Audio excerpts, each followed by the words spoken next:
Transition is such a thorny area, and it's something that we as linguists have struggled with forever, it appears to me. There are very few places that I can identify that I have worked in or that I have worked with in England where we are getting transition right. We can really easily go, well, I tell you what, let's all just do one language. Let's all just learn one language and make it a straight line all the way up, and let's put linguists in place. Let's send specialist language teachers into schools. Now, I've been around teaching for a very long time, and it doesn't always work. In fact, it rarely works like that. We cannot make a one-size-fits-all system within our education system itself. And we've got to look for ways that we can have relevant intent for our settings that make sense to us, that we can build upon and move forward with. And then we've also got to make sure that implementation is effective too, so that when we know what it is we're trying to achieve, the people who are involved feel valued, feel engaged, feel that what they've got to say will be used and developed for the interests of the children that they work with, and that the children will progress smoothly from one stage to the next.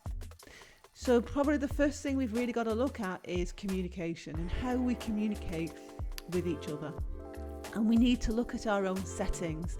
We need to bring people together, not just have an intent that a school or several schools have come up with, but bring all those people together who we want to have an input within the development of transition in our own schools.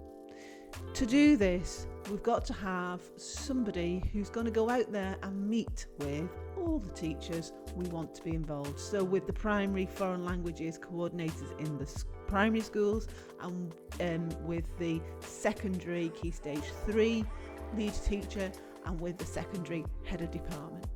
And then we need to sit down.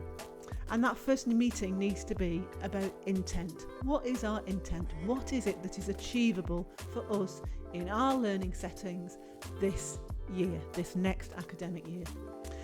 We know that we keep using this phrase, what's left in the sieve? What's in the pot? What do the children know from primary school? And that might be the point where you need to start. So each year, transition could be slightly different in its implementation depending upon where the children are.